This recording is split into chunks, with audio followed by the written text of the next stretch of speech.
আমি যদি অন্যায় করে থাকি 7টা বাজে আমি আমার ফ্রেন্ডকে নিয়ে কেন্দ্রীয় মাঠে যদি আমি বসে অন্যায় করে থাকি, প্রশাসন আমাকে শাস্তি দিক, আমি মেনে নিব।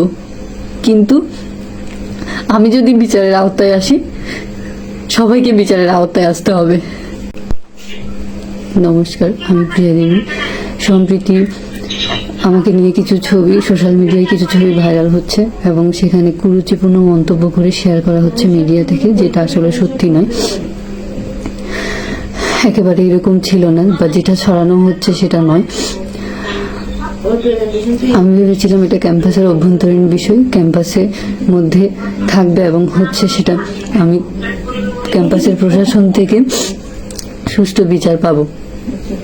কিন্তু এখন সেটা আর ক্যাম্পাসের অভ্যন্তরীণ বিষয় নিয়ে, এটা সারা বাংলাদেশে হয়ে গিয়েছে। আমার পরিবার, আমি সাইবার বুলিং এর শিকার হচ্ছি, বিভিন্ন ভাবে আমরা হ্যারাসমেন্ট হচ্ছি।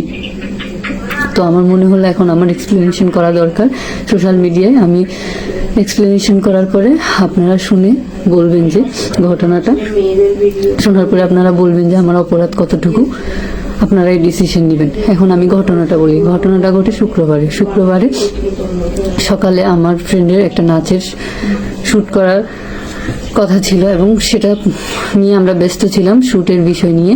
তো শ্যুট করার পরে আমরা হচ্ছে রেসিডেন্সে চলে যাই।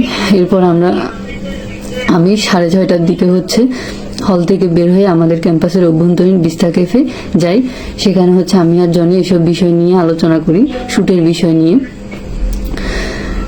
বলে রাখা ভালো, জনি আমার ফার্স্ট ইয়ার থেকে ভালো ফ্রেন্ড বলতে সে আমার বেস্ট ফ্রেন্ড। আমাদের সম্পর্কটা কেমন, আমাদের ফ্রেন্ডশিপটা কেমন, এটা আমাদের ভার্সিটির সবাই জানে, আমাদের ক্লাসমেটরা জানে।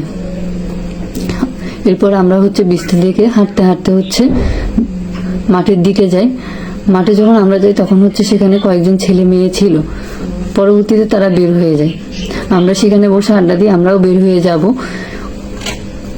কিন্তু ঠিক ওই সময়ে হচ্ছে কিছু বলতে 3জন ছেলে হচ্ছে প্রবেশ করে, আমরা তাদেরকে দেখি। আমরা ওইভাবেই বসেছিলাম, কারণ আমরা তো কোনো আপত্তিকর অবস্থা বা হচ্ছে অপরাধমূলক কাজ করতেছি না যে আমাদের সতর্ক হতে হবে, তাদেরকে দেখে সরে যেতে হবে, এরকম কোনো কিছু তখন আমার মনে হয় নাই। তো আমরা হচ্ছে বসে ওইসব বিষয় নিয়ে আলোচনা করতেছিলাম। তারা আমাদের পাশ দিয়ে যাচ্ছিল এবং বলতেছিল যে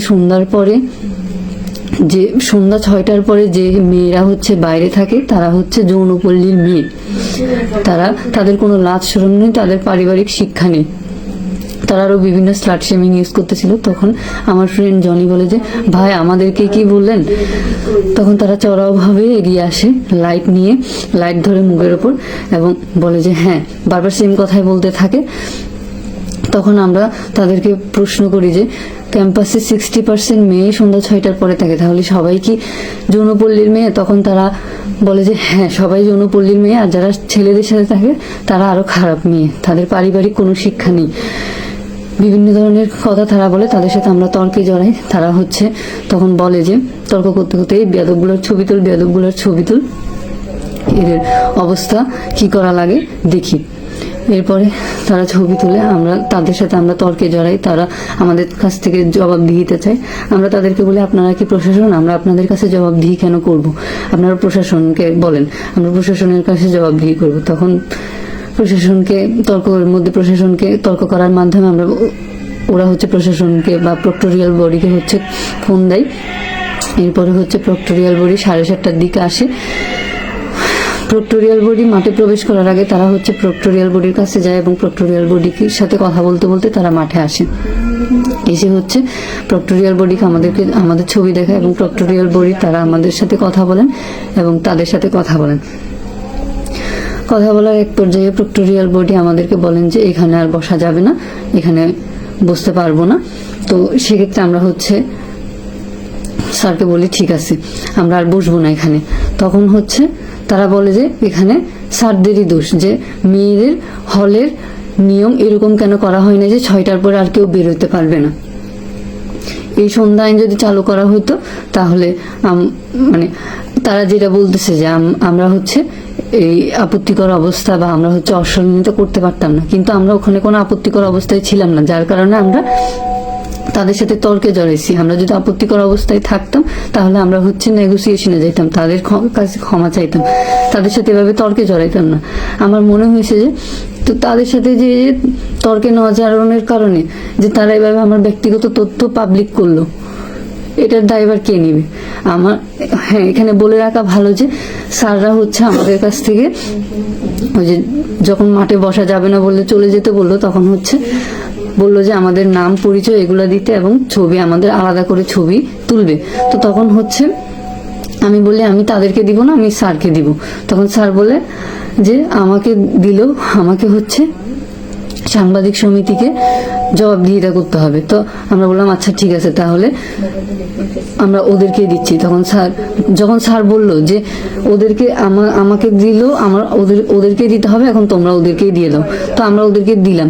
এখন যে আমি স্যারদেরকে আমি প্রশাসনকে বিশ্বাস করে যে তথ্য দিলাম, এই তথ্য পাবলিক করা হলো, এটা কারা করলো?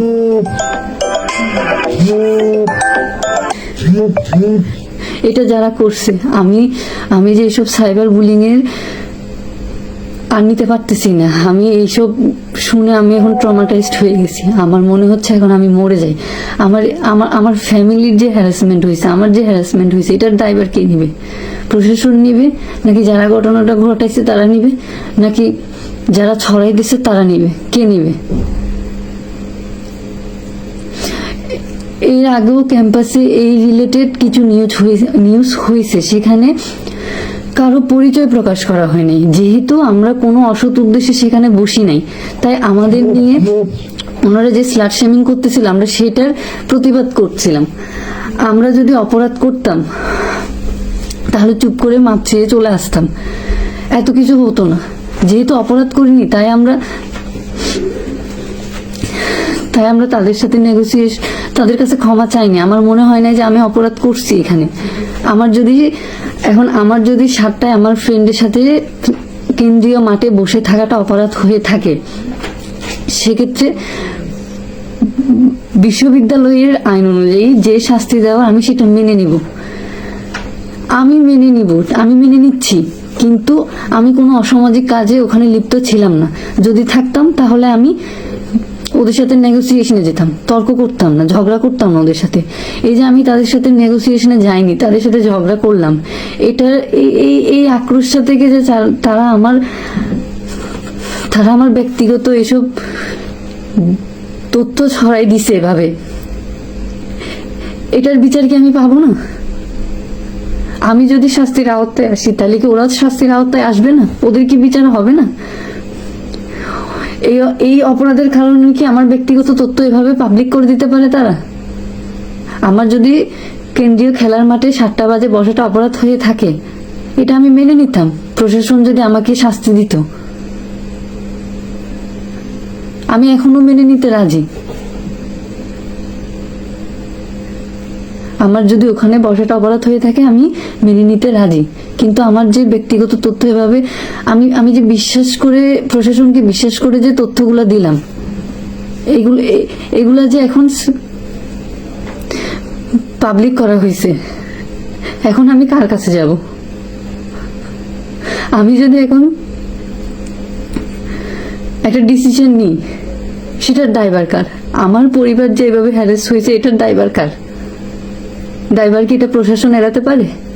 এটা কি প্রশাসনের দায়? এটা কি প্রশাসনের দায় ছিল না?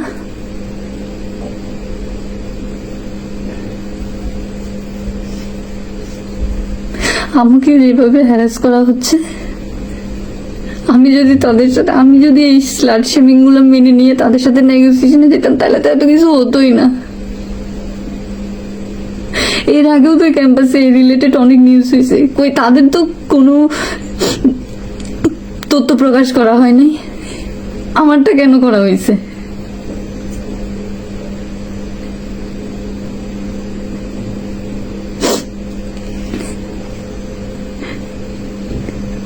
আমি যদি অন্যায় করে থাকি, 7টা বাজে আমি আমার ফ্রেন্ডকে নিয়ে কেন্দ্রীয় মাঠে যদি আমি বসে অন্যায় করে থাকি, প্রশাসন আমাকে শাস্তি দিক, আমি মেনে নিব। কিন্তু আমি যদি বিচারের আওতায় আসি, সবাইকে বিচারের আওতায় আসতে হবে।